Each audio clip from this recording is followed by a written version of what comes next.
আসসালামু আলাইকুম। যাচ্ছি আমার এক ভাইয়ের বিয়েতে। আমরা সদরঘাট থেকে রওনা দিলাম বরিশালের উদ্দেশ্যে। আমরা সবাই চলে আসলাম সকাল সকাল। আমাদের লঞ্চটা ছিল ৭টা ৩০ মিনিটে। ৭টা ৩০ মিনিটে ঢাকার থেকে বরিশালের উদ্দেশ্যে রওনা দিবে। সবাই আমরা সকাল সকাল চলে এসেছিলাম। সবাই আমরা চলে আসলাম লঞ্চ ঘাটে। এখন কিছুক্ষণ পরেই আমরা লঞ্চে উঠব।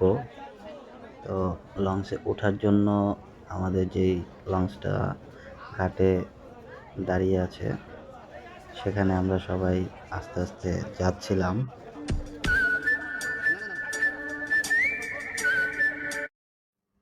আমরা চলে আসলাম আমাদের কাঙ্ক্ষিত লঞ্চে।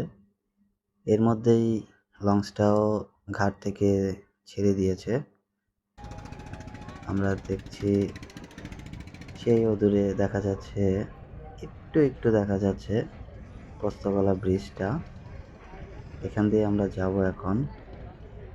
সকালের আবহাওয়াটা খুব সুন্দর, সূর্যটা উঠেছে। খুব ভালো একটা মন মুগ্ধকর একটা পরিবেশ।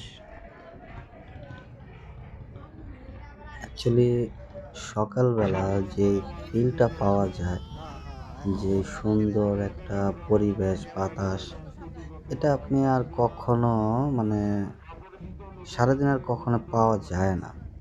এটাও আল্লাহর একটা অশেষ রহমত আমাদের উপরে, যেটা বলা যায়। আলহামদুলিল্লাহ আমরা সামনের দিকে এগোচ্ছি। লঞ্চ আমাদের ধীর গতিতে নিয়ে যাচ্ছে।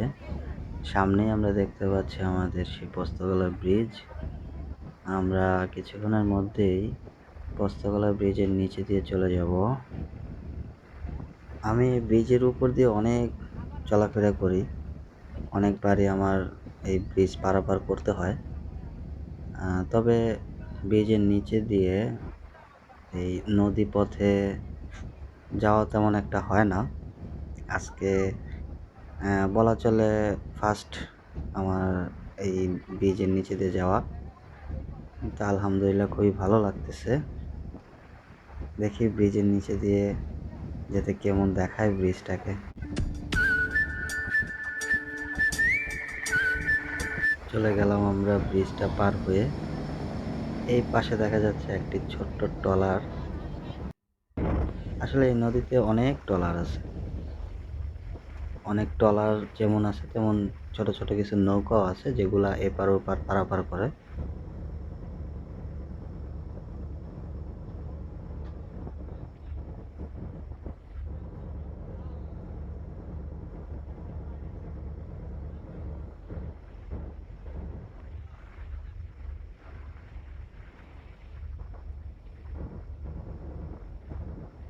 এখানে একটা পোর্ট দেখা যাচ্ছে।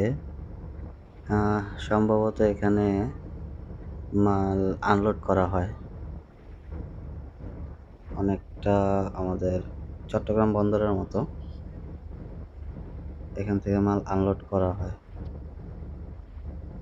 সামনেই আমরা দেখতে পাচ্ছি দুইটা শিপ এখানে দাঁড়িয়ে আছে। এগুলা মাল আনলোড করাই হবে।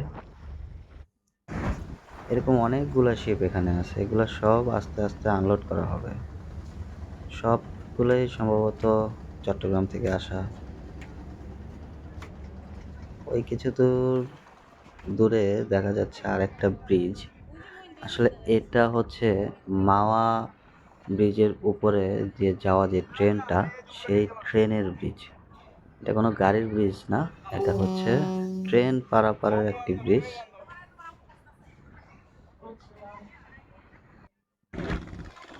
খুবই সুন্দর চমৎকার ব্রিজটা।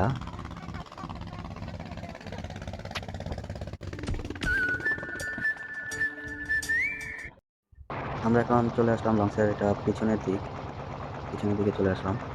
এখানে লঞ্চের ইঞ্জিনে খুবই আওয়াজ হয়। নদীর মাঝে একজন আরামে অক্সিজেন নিচ্ছিল। ভালোই লাগে নদীর মাঝখানে, পুরো নদীর এই কুলো দেখা যাচ্ছে না এখন আর। আমরা মোটামুটি অনেকটা দূরে চলে আসছি এখন। পানিগুলো দেখতে সেই রকম লাগতেছে।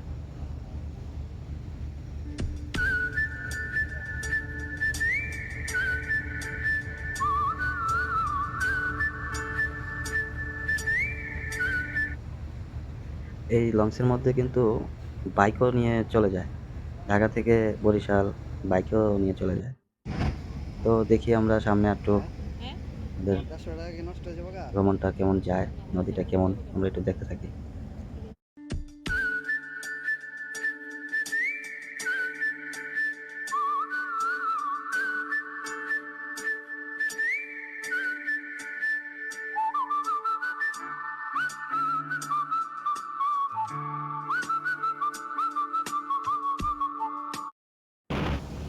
এটা হচ্ছে লঞ্চের নিচ তলায় পিছনের দিকে। বর্তমানে আমাদের লঞ্চটা ফুল স্পিডে যাচ্ছে, ভালোই লাগতেছে দেখতে, পানিগুলো খুব সুন্দর লাগতেছে।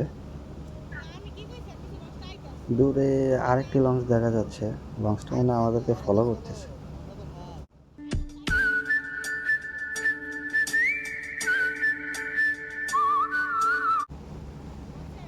এখানে একজন মাছ ধুইতেছে, কি সাহস রে বাবা রে বাবা, এত রিস্ক নিয়ে মানুষ কত কাজ করে।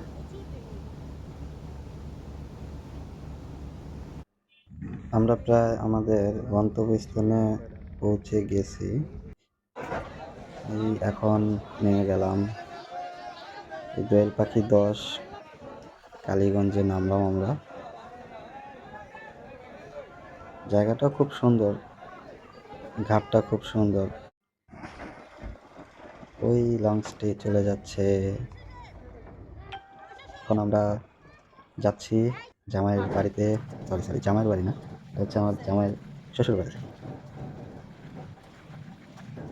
গ্রামটা দেখতে সুন্দর আছে। এই গ্রামের মধ্যে সবচেয়ে বেশি দেখা গেছে সুপারি গাছ, অনেক সুপারি গাছ এই গ্রামে।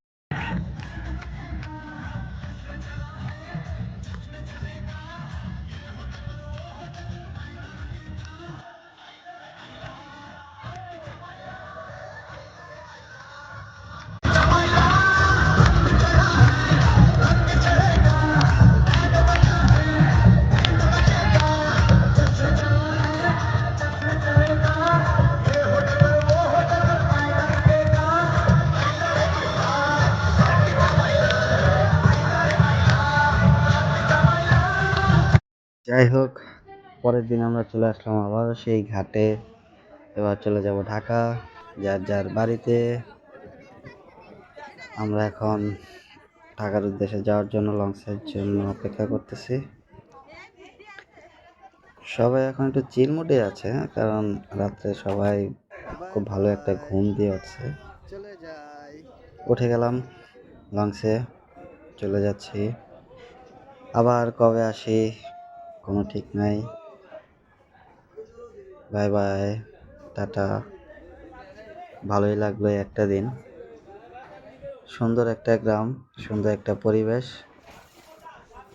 সুন্দর একটা লঞ্চ, সব মিলে খুব ভালোই লাগলো। চলে যাচ্ছি ঢাকার দিকে, আবারও সেই কর্মব্যস্ত জীবন। মাঝে মাঝে এমন ঘুরতে আসাটা দরকার, ঘোরাঘুরিতে মনের একটা প্রফুল্ল আসে,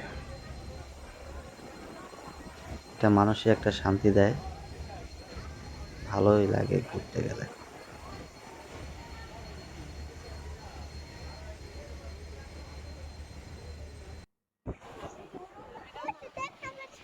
মাছদরিয়া, আমাদের এই লঞ্চটা যাওয়ার, এই লঞ্চটা সামনে পরিবেশটা খুব সুন্দর ছিল, এখানে কেউ ছিল না, পুরো এই জায়গাটা ছিল একেবারে ফাঁকা। এখানে দাঁড়িয়ে আমরা খুব মজা করছিলাম, ছবি তুলছি, চারিদিকে পরিবেশটা দেখেছি, ভালোই লাগলো। অনেক ছোট ছোট অনেক ট্রলার, বড় বড় শিপ, তবে আজকে শিপ ট্রলার এগুলো অনেকগুলো দেখা যাবে, একটু সামনেই দেখা যাবে অনেকগুলা, দূরে দেখা যাচ্ছে যদিও। ট্রলারগুলা, শিপগুলা এগুলা লঞ্চ থেকে অনেকটাই ধীর গতিতে চলে, কারণ এগুলো সবই হচ্ছে মালবাহী আর লঞ্চ হচ্ছে যাত্রীবাহী, যার কারণে লঞ্চের স্পিডটা একটু বেশি থাকে, এটাই স্বাভাবিক। সামনে অনেকগুলা বাহন দেখা যাচ্ছে, সবই ট্রলার অথবা লঞ্চ, কোনটা বালুর ট্রলার। ছোট ছোট দেখা যাচ্ছে, কিন্তু আসলে এগুলা মোটামুটি অনেক বড়। এগুলা অনেকটা নিচে, পানির নিচে ডুবে আছে, এগুলা সবগুলা লোড করা। এগুলা যখন আনলোড হয় এগুলা অনেক উঁচে উঠে যায়, যা এখন চোখে দেখা যাচ্ছে এটার সম্পূর্ণ বিপরীত একটা জিনিস। তবে এতটা অবাক লাগে, এই ছোট ছোট জিনিস, অ্যাকচুয়ালি ছোট জিনিস না, একেবারে পানির সাথে মিলে গেছে এমন একটা জিনিস চলতেছে পানির উপর দিয়ে। কি অবাক লাগে, মনে হচ্ছে তো ডুবে যেতেছে। আশ্চর্যকর একটা জিনিস।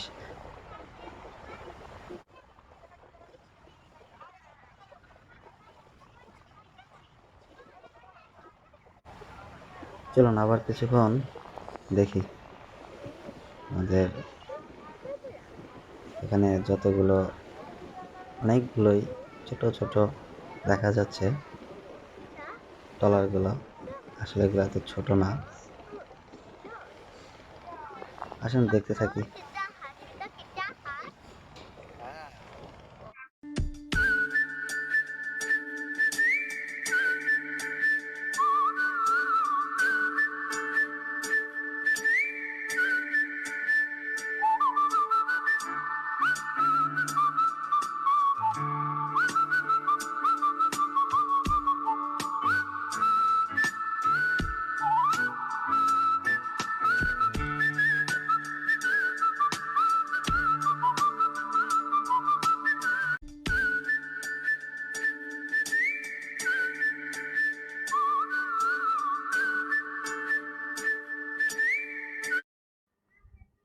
যে এখানে দেখা যায় কতগুলো ট্রলার, কত শিপ একসাথে যাচ্ছে।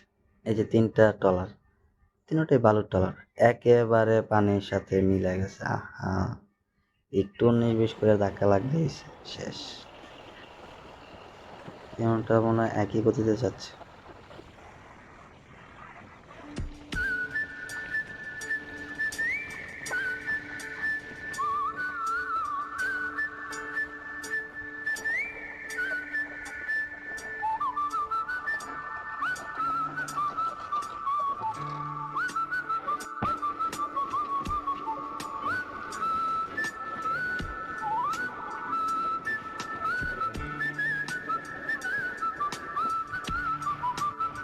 যাই হোক, দেখতে দেখতে আমরা প্রায় ঢাকার দিকে চলে আসছি।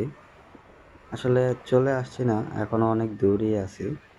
তো শেষের দিকে ভিডিওটা আর করা হয়নি যখন আমরা লঞ্চ থেকে নামলাম, কারণ আমাদের সাথে অনেক লাগেজ ছিল। আল্লাহ হাফেজ, বাই বাই।